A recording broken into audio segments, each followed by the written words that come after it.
The NBA season is underway, and it's the perfect time to download FanDuel, America's #1 sports book. Because right now, new customers get a no-sweat first bet up to $1,000. That's $1,000 back in free bets if your first bet doesn't win. FanDuel has all your favorite bets, from the money line to point spreads to player props. You can even combine your bets for a chance at an even bigger payout with a same-game parlay. Plus, with live betting, you'll get updated odds on games that have already started.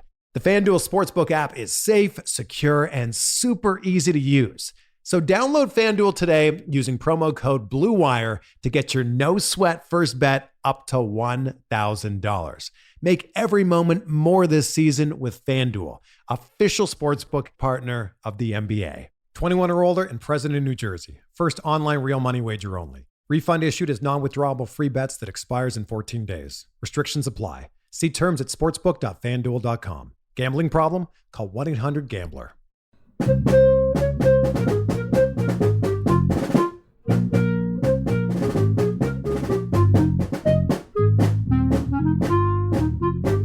Hey everyone, welcome to The Final Four is Not on the Schedule. I'm your host Eric, alongside with expert analyst Rod. Thanks for joining us on the best MSU basketball podcast featuring an in-depth recruiting, game matchup, and post-game analysis.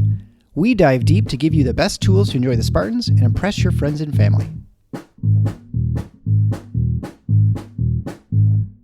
Hey everybody, it's Eric alongside Rod. We're here to discuss Michigan State's 84-72 loss to the Michigan Wolverines in the Crisler Center Saturday night, and what can most simply be described as an incredibly emotional return back to play after the incident that happened on Monday evening on campus, where 3 students were murdered and another 5 were injured. We'll begin the show just by thanking our sponsors. First, I'd like to thank Nudge Printing, who has really come out and has worked towards helping some of the healing. They have gone, and now you can go to Nudge Printing and you can get Spartan Strong shirts, and the proceeds go to help the effort in trying to fix things. So you go to nudgeprinting.com. Gabe and Brittany, obviously MSU alums, affected by the tragedy that happened on Monday, as all of us were. And so you can go there and you can show your support for the students and those who definitely need the help the most, those who are injured. You can go to, again, nudgeprinting.com. If you buy other Spartan gear, which you have tons of stuff, you can go get that there as well. And obviously, as always, you can get 20% off your order by entering the code Final4 on checkout. So Michigan State falls 84-72 in a game that they led 36-33 at halftime. And, you know, in a lot of things happened in this game. I mean, I think you can say it was over once the Michigan State just couldn't control the boards. They got destroyed, obliterated on the defensive glass, which is one of the keys to the game, obviously, we talked about. But, you know, one thing that's not even related, but sort of, it was very interesting, much like the Fox broadcast during the Illinois game, where Malik Hall gets injured and then it's sort of like he just disappears and no one ever talks about it again. Jett Howard got injured, and I don't know, I mean, you had no idea they never mentioned it again in the rest of the game, which is, I thought, very strange when he's one of Michigan's top scorers. He wasn't this game. He wasn't really much of a factor. Doug McDaniel plays out of his mind. Kobe Buffkin hits a 3-pointer at the end of the game to really, I think, kind of seal it. They went up 3 and they didn't give up any more points at that point. And the hand grenade shot at the buzzer for the shot clock. And Terrace Reed shows you why you had talked in a pregame, why he's a problem, and he's going to be a problem at Michigan for quite a while for teams to deal with, because he's very athletic, can score, can't hit free throws, but outside of that, he's a very good player at rebounding. And Michigan State played a good game. It was actually a pretty good game, especially considering what we saw in East Lansing. Teams shot much better.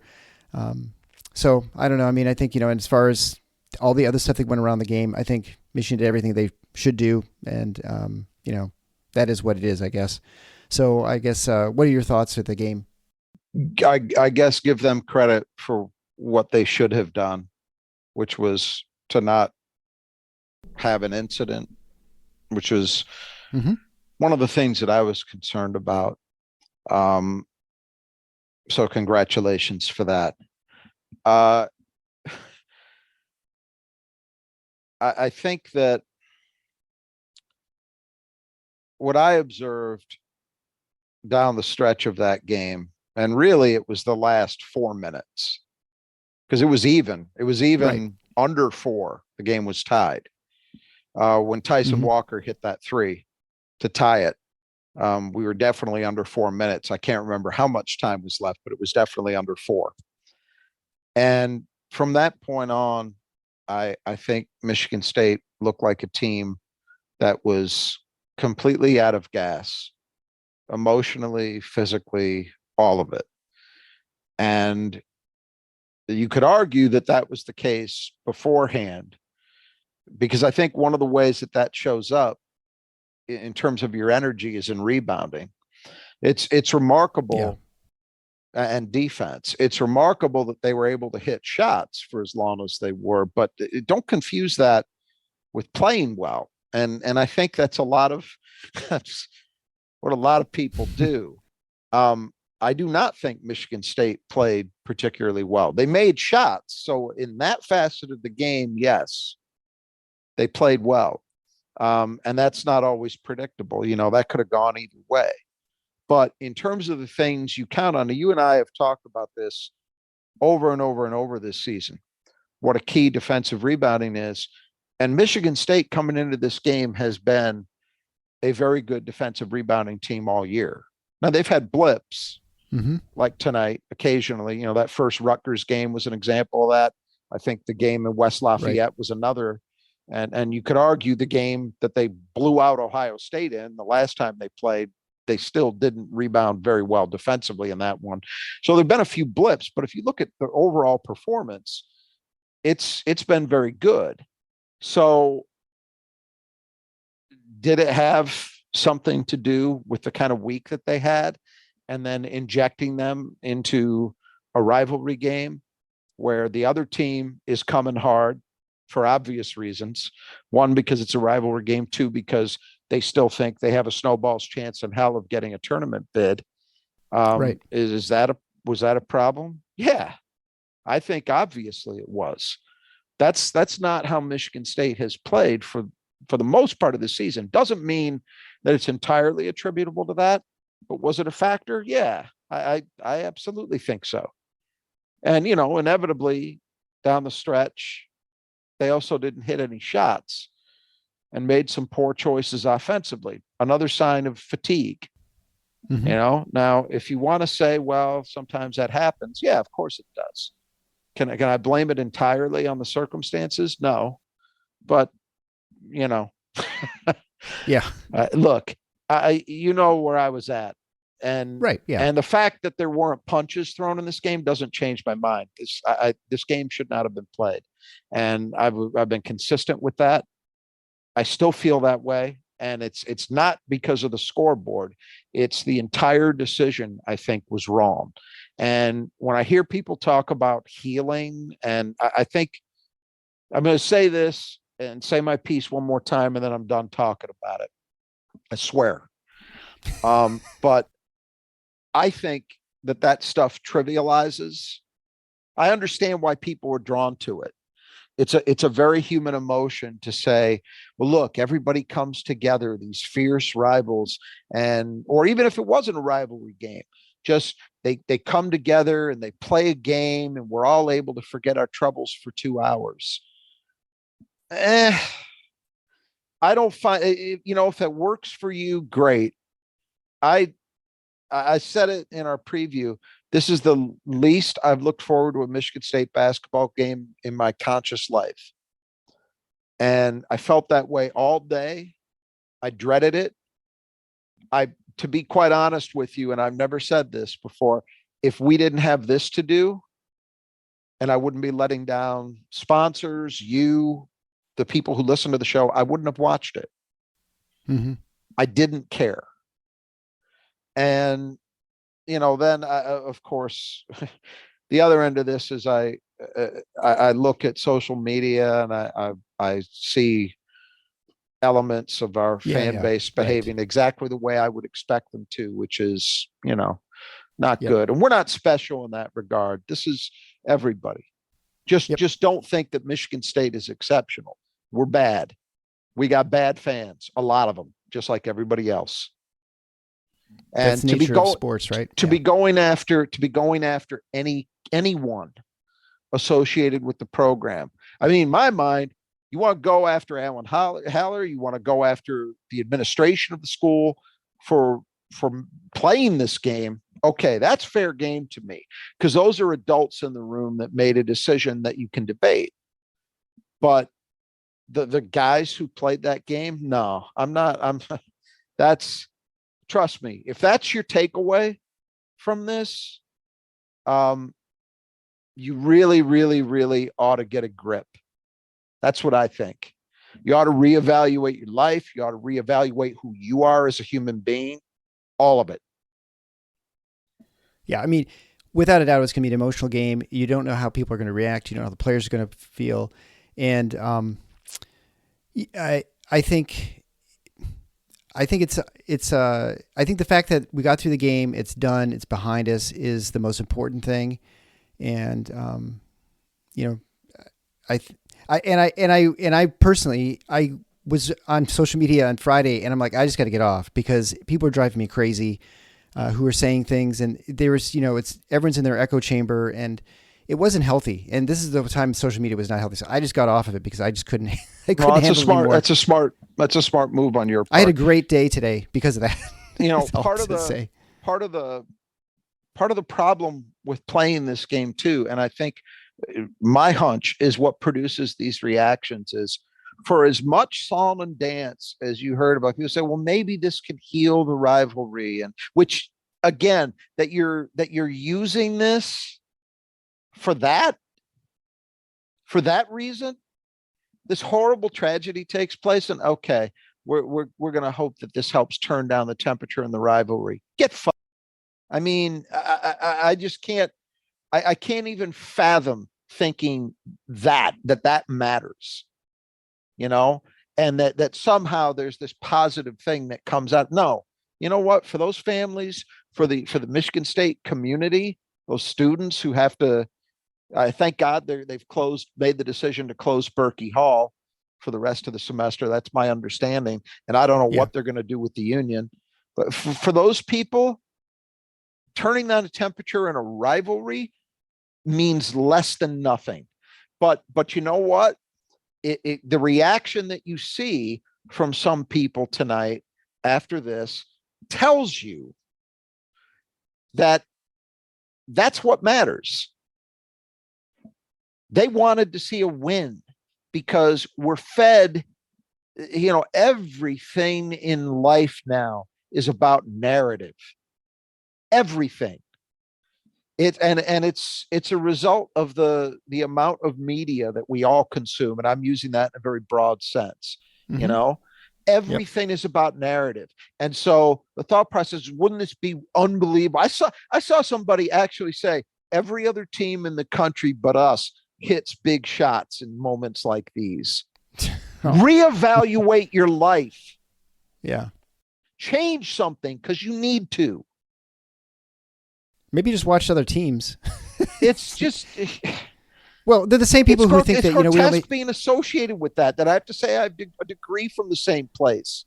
Yeah. Or I root for the same team. It's gross, but that's the thing. And so they don't get that narrative that they're looking for.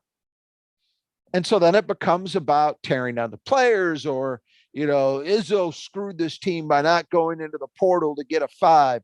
All this garbage on a night where you would think one night, right? Yep. If all the fantasy land talk were real, that one night you'd have people park that stuff.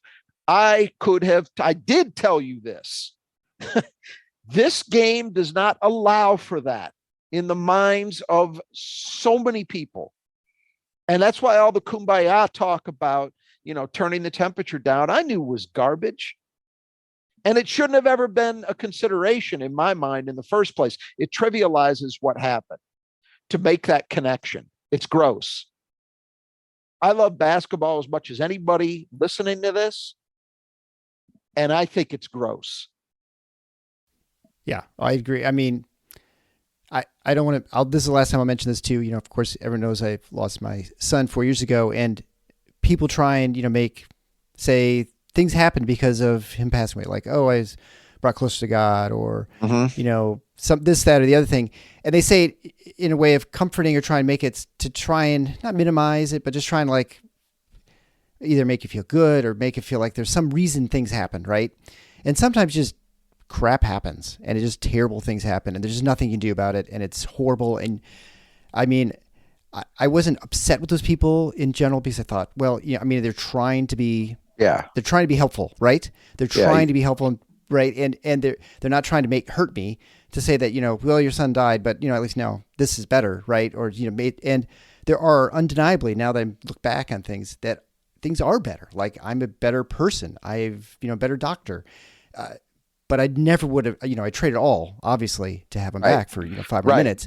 Right. So anyway, and I think the fact that people are not able to separate and recognize that, one night, and I personally think it doesn't matter if there's Michigan tonight or anyone else. I think people would still be garbage people who are going to be talking about, someone can't hit a shot. We're playing 5-on-4 because Marty can't hit blah, blah, blah, whatever it is, all the nonsense that people have been spewing all season. That would still be there no matter who we're playing.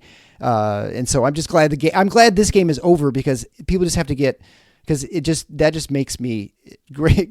It grinds my gears, just like it does you, that people are just acting like garbage in a night when we should just be thankful that these kids got through this game. I mean, the next game is going to be really tough too at Indiana, because it's the first home game back. I would argue, though, that it was made worse. Yeah, it could, because the temperature's higher. Yeah, everything is made worse by this game, and so again, that's another, and it's entirely predictable. All of it is predictable, and so to me, that's why. If I am only disappointed in one group of people, well, no, two. One is our fan base, but that's not a surprise. I am very disappointed in the adults that made the decision. Now I will say this.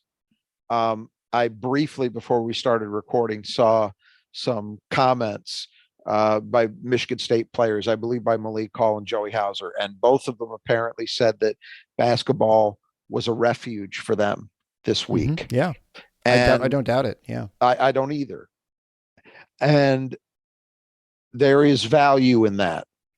Absolutely. I mean, that's an understatement, right? Yeah. Whatever somebody needs to do to get through it, I feel for them.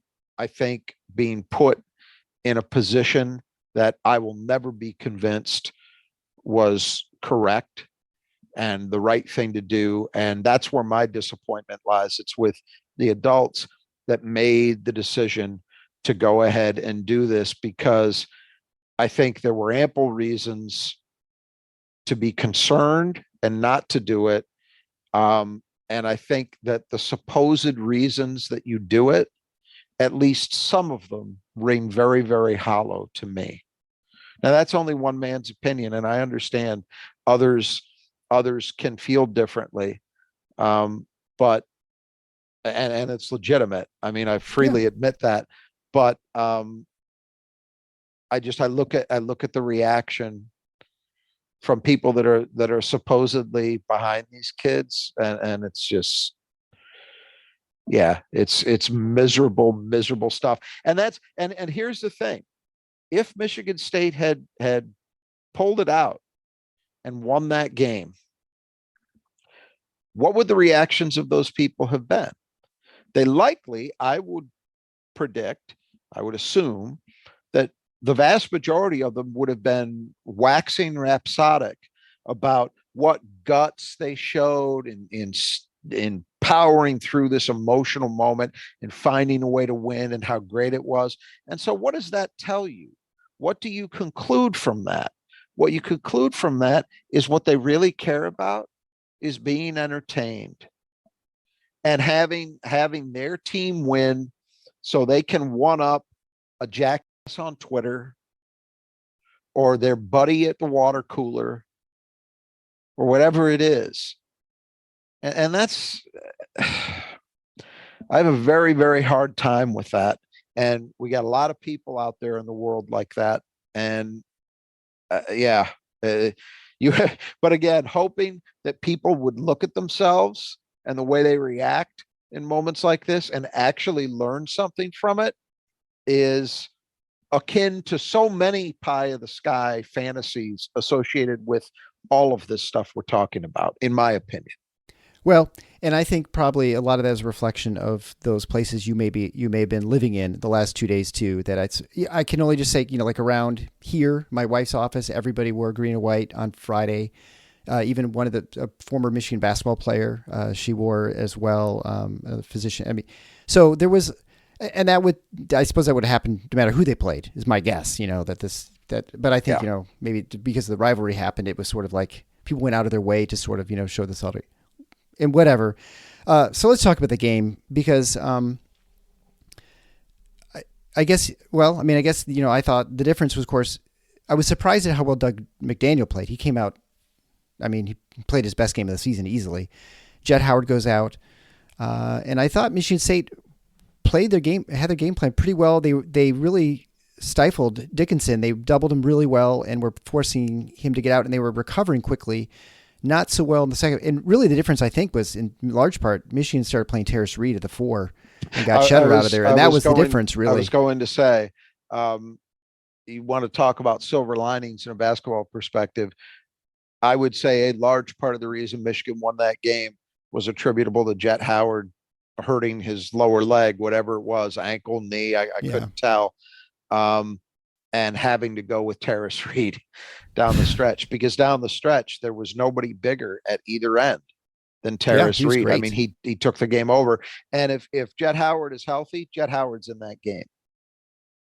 And while the unknown is undefeated, maybe Jet Howard rises up and hits 3 triples during that time.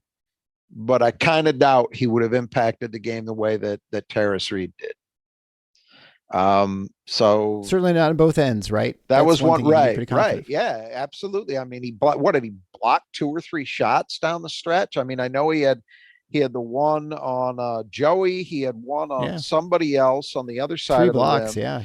He was great. He you're not getting that out of Jet Howard. No.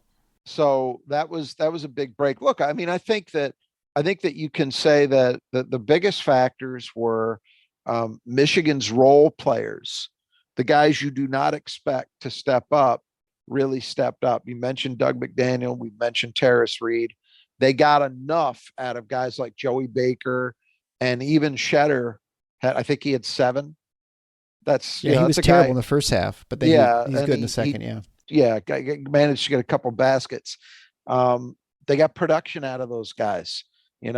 Whereas in the first half, Michigan State got a bucket out of each of their 3 freshmen. So they had the advantage in that area where you said, boy, the guys that you don't expect to chip in actually did some damage. In the second half, I think Michigan got more of that. So that was one thing. The rebounding we've talked about, the most obvious statement you can make is that Michigan's offensive rebounding, which believe me, has not been a strength for this team, right? Was tonight. And that was the biggest factor, I think, by far in this game. And then the third thing I would say is that down the stretch, I felt that Michigan State was just kind of out of gas, and it showed up at both ends, and that was enough. Yeah, and I would almost argue, if you look at AJ's line, I mean, he was not good from the field. He's 3 for 11 from the field, 3 rebounds, 7 assists, 2 turnovers, 6 points. Not a terrible line, but he just did not really have command. He certainly didn't seem locked in. And, I think this is the kind of game where you're like, well, however people are reacting, however they're playing, you can't really blame them for it. It's just, everyone's going to react differently to what they're going through this week. But that was my impression of his game. It was kind of an uninspiring game. He just didn't quite seem focused. And I thought he had moments. I agree. I thought he had a lot of really good moments in terms of orchestrating offense, but this is a game where you would hope that he would have been able to do more damage because of the defensive difficulties that Michigan has. And I thought in the first half, Michigan State did a really good job of attacking Michigan that way. I mean, I forget how many points in the paint they had at halftime, but it was a ton relative to what MSU normally does. And trust me, that wasn't happening due to post-ups. That was happening because Michigan State was attacking them off the dribble and forcing Michigan into having to make decisions and exploiting those decisions. How many dump offs did they have? Cooper got one, Kohler got one, a bunch of guys scored via that, or just penetration and finishing. Joey Hauser did that on an occasion or two. Malik Hall, they were able to do that effectively. And then the second half, I thought that they just weren't quite as locked in. I don't have a lot of criticism of the offense because they made shots for the most part. But I didn't think that the insistence on exploiting what Michigan does poorly defensively was as good. And some of that is on AJ's shoulders. I mean, he's the guy that you expect to do that. I go back to the game at Breslin last year where he just absolutely tortured Hunter Dickinson. And we didn't see that. Now, I'll give Michigan this. They were very aggressive with Dickinson in pick and roll coverage. I mean, those were hard hedges. Frequently. Not all the time, but frequently. And Michigan State, I didn't think made them pay enough for doing that. But, I didn't think AJ was horrible. No, I don't think so either. I just think he wasn't as locked in as he has been at times. Yeah. And there were a number of times they got switches where they had either Walker or AJ on Terrace Reed, and didn't really. And he's a guy, and maybe that's to credit to Terrace Reed that he's athletic enough that he can kind of hang with you a little bit and makes it a little bit difficult to get around him. But AJ still went around the one time pretty easily, I thought, and. So I don't know. I mean, I think there were opportunities there, but they got the switches in the first half. Yeah. Look, Reed's got good feet for a kid as big as he is. I will give him that, but I agree with you. I thought there were many possessions in the second half, or enough possessions in the second half, where MSU got that switch and really just settled. Just didn't really put him under pressure the way you would like to see. Yeah. I thought Hall had a very good game. Hall scored 14 points. He's 2 for 4 for 3, 6 for 11 from the field. He had 1 an assist. And I thought played pretty good defense, but there were a couple times when I think just because they don't normally do a lot of doubling, and then in this game they did, I think they found themselves out of position a little bit. And I think that also contributed to the fact that they had so much trouble offensive or defensively rebounding as well. Like when you come in double and there's a shot goes up, then you've lost contact with, who you're supposed to box out from the backside, especially. Yeah. Look, you can, and we'll talk about this with the keys, but you have to make a decision when you're playing Michigan. How are you going to defend Dickinson? And Michigan State, I think, largely had the same game plan that they employed at Breslin. Mm-hmm. The difference was this time Michigan made them pay for it much, much more often. And there were times where they were out of position, not able to recover quickly enough on shooters. And Dickinson, there were a few occasions where Dickinson was able to make a cross-court diagonal pass to an open shooter because Michigan State was either had already applied the double from there or was kind of hedging. And he made the decision, delivered the pass, and Michigan made MSU pay. So in retrospect, can you look at it and say, maybe should have had a different game plan in place? I don't know. Yeah, I think it was partly because Terrace Reed played so much. I think that just because I felt like Michigan State at one time too went to play small, to play Hall and they did down the stretch. Try and match up against that, and that didn't work too well either. I mean, I don't know. When you do that, you're taking a gamble, and what you're saying is, I'm going to bet that our shooting and relative mobility advantage on our offensive end is going to outweigh your size advantage at the other end. That didn't happen. And it didn't happen because Terrace Reed started to take over the game with his size. Dickinson really didn't. I mean, Dickinson hit, I think, the second biggest shot of the game. The biggest was the Bufkin shot, which was, yeah, that's one of those things. You played great defense. Arguably could have called a travel on it because they say, he bobbled the ball. Well, I think there's an argument for a travel call on that, but they didn't call it, and he hit it kind of fading away out of bounds. Okay, you tip your hat. That puts him up 3. Michigan State comes down. Joey Hauser trying to back somebody down on the baseline. I think it was Reed, and gets his shot blocked. Not the offensive possession I would have liked to have seen in that moment. Was disappointing.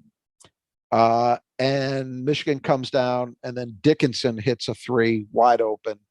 And that was really the game. That was a huge shot. Put him up 6, and there wasn't enough time. So, but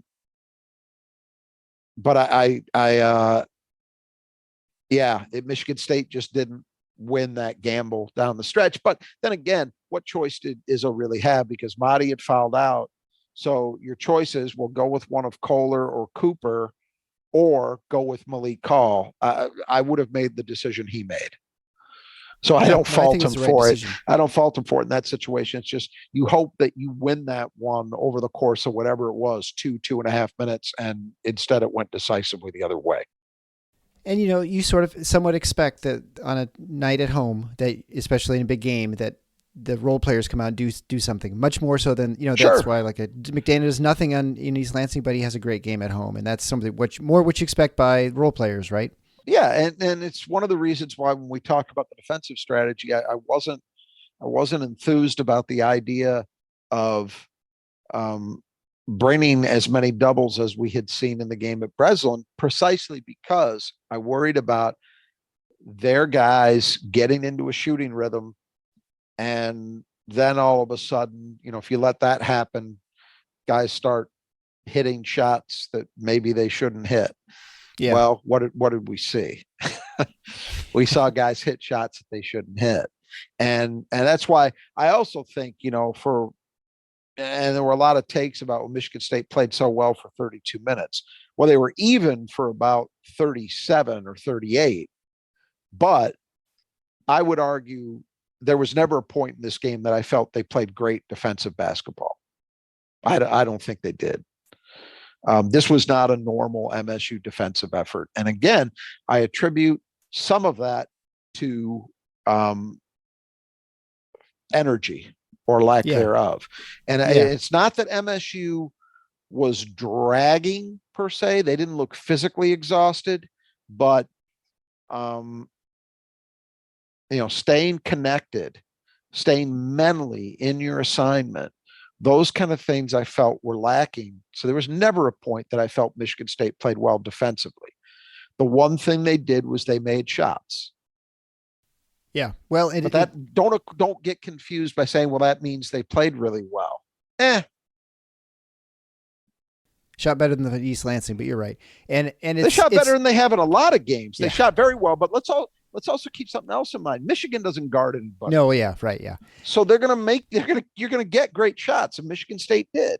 So that helps. They look like a team that hadn't practiced well, right? And listen to Izzo in his press conferences beforehand. He said they were not practicing well for obvious reasons, and they kind of look like a team that. Yeah, I again, none of this is. I'm just describing what I saw. Absolutely. I'm not blaming them. Once again, they shouldn't have been out there, but they were, and that's what you saw.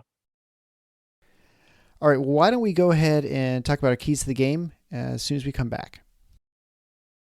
Whether you're home or away, stay connected to your team with T-Mobile, the network that covers 99% of people in America. They've been investing billions to light up their best network ever. From your backyard to a sold-out stadium, get T-Mobile's best coverage yet. Plus, with T-Mobile, you get a price lock guarantee, so they won't raise the rate of your talk, text, and data, ever. There's never been a better time to switch. Visit your local T-Mobile store today. Coverage not available in some areas. Price lock exclusions like taxes, fees, select promos, and third-party services apply. See T-Mobile.com. I'm BJ Kissel, CEO of KC Sports Network. I'm one of 20 different hosts over at KCSN, which is proudly part of the Blue Wire Network, as we're the go-to place for coverage on the Kansas City Chiefs, Kansas City Royals, K-State Wildcats, the Missouri Tigers, and the Kansas Jayhawks. At KC Sports Network, we've got former players, current and former beat writers, and the most informed content and analysis you can find on any of these teams. Each of our 24 shows gives you something a little bit different, which means there's something for everyone. Search KC Sports Network wherever you listen to podcasts. All right, the 5 keys of the game brought to you by Nudge Printing. We'll begin with the first key was emotion. I think we've talked plenty about that. I think that sort of doesn't probably need to be talked about much more. Yeah. Number It's two, obvious. Number 2 is 15 to 18 feet. That's the jumper. A number of those. I mean, there are opportunities. I think Walker missed a couple, but they were there. And I mean, Joey opened with one. I mean, that first play was really nice. Little curl he came across, and the first bucket. Yeah, but here's what happened though. That wasn't as big a factor as one would have assumed because, as I said, Michigan did not play exclusively drop coverage. Right. There was a lot of strong hedging action from Dickinson. So consequently, walking into those open 15 to 18 foot jumpers was not present as often as you would have expected because of that. When those shots were there, I thought Michigan State did a decent job taking advantage, but it just wasn't the steady diet of it that we're used to seeing in this matchup. So credit to Juwan Howard. I'll say that.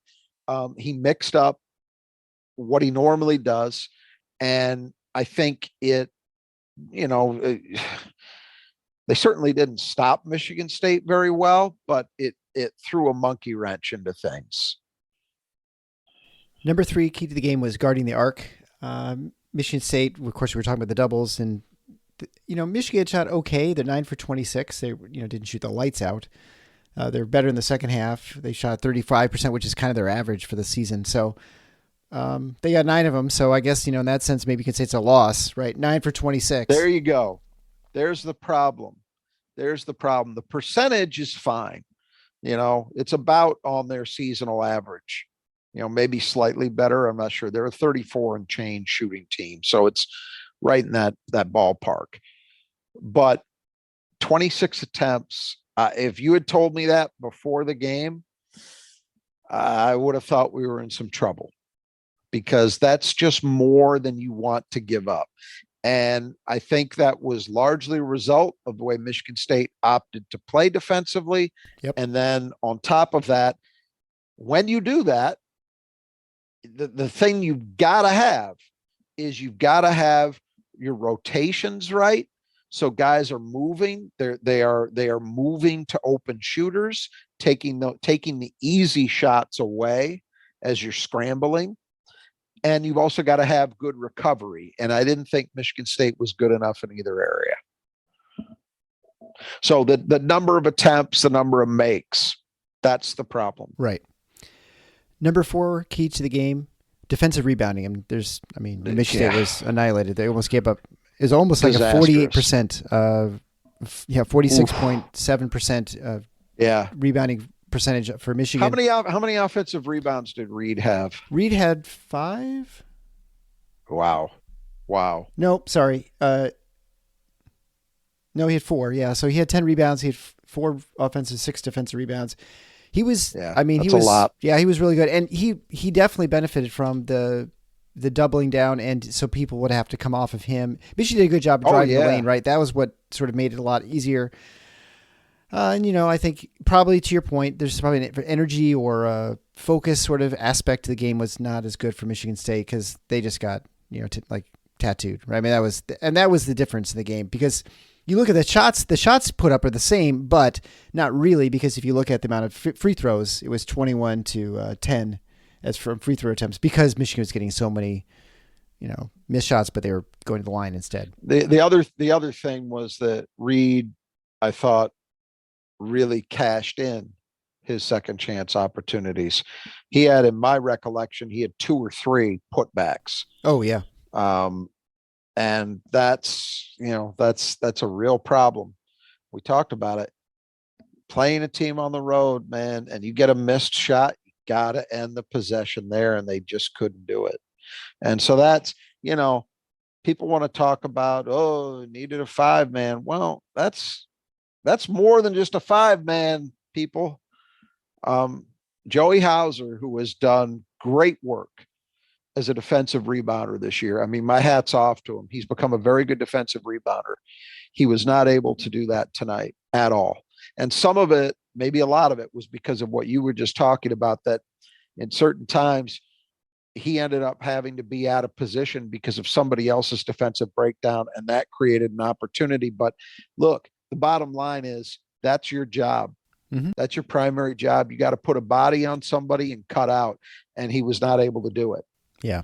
Most of those situations, it wasn't like it was, a guy's just Terrace Reed is the only guy in the area. He was getting a lot of those rebounds, and Michigan was in general in traffic. So Michigan State got out-competed for those. Yeah.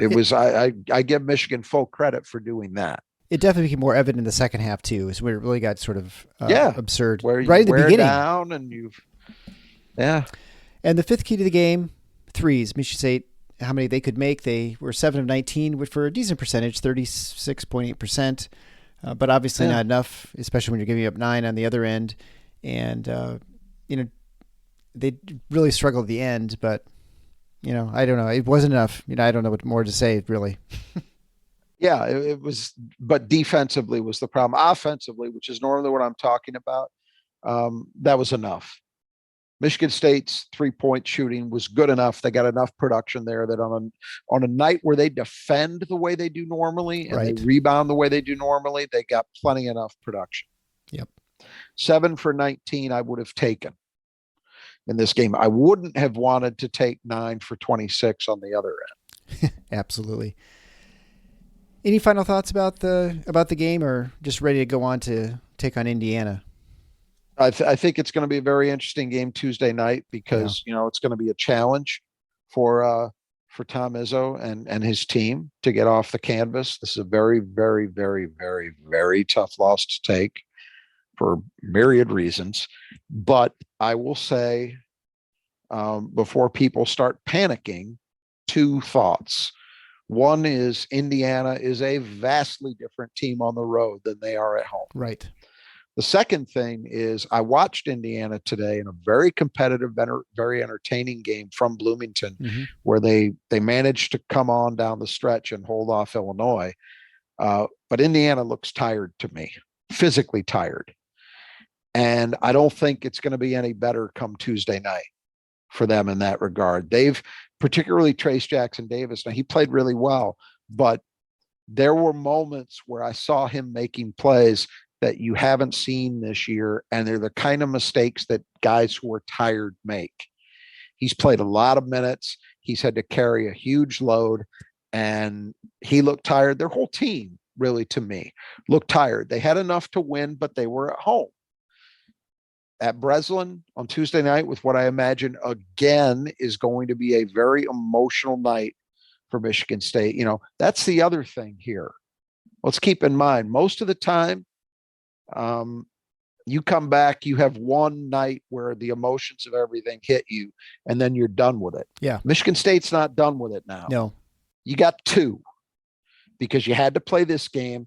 And so now you play your first game back at Breslin, and that's going to be another emotional roller coaster. So yeah, I can keep piling them up if you want, but anyway, yeah, it'll be interesting to see which of those things bears out as being more important. Yeah. Well, and I always look back to Iowa's experience when they lost Chris Street back in the 90s. They had their first game on the road and their second game was at home, and their home game was far, far harder for them and more emotional. And turned out okay for Iowa. At least they beat Michigan that day.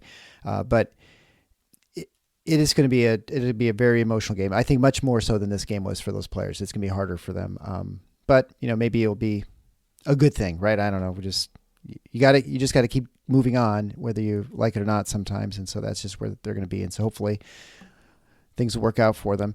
And then I guess we'll close here in just a moment. Just a reminder that with our other great sponsor is Brothers That Just Do Gutters.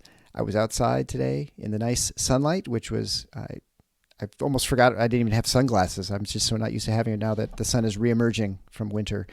And actually, it's nice having, as the snow's melting on my roof, that there's actually water's going in my gutters and it's not going into pooling up by my house and stuff. So if you want someone to take care of your gutters and do a great job, if you're in the West Michigan area, the Grand Rapids area, all the way out to the Lakeshore, down to Saugatuck, up to Rockford, out as far east as Lowell, talk to Kurt Stauffer and his team at brothersgutters.com. You can reach him at kurt.stauffer@brothersgutters.com for an email. That'll be on the show notes. It'll be in your podcast player. Please leave a written review for the podcast as well. We'd appreciate it. Take a screenshot, send it to me at eric@tffinots.com, and I can get you a $5 gift card for Nudge Printing, so you can get some great Nudge Printing gear as well. So we'll meet you next time when we talk about Indiana. And until next time, the Final Four is on the schedule. Go green.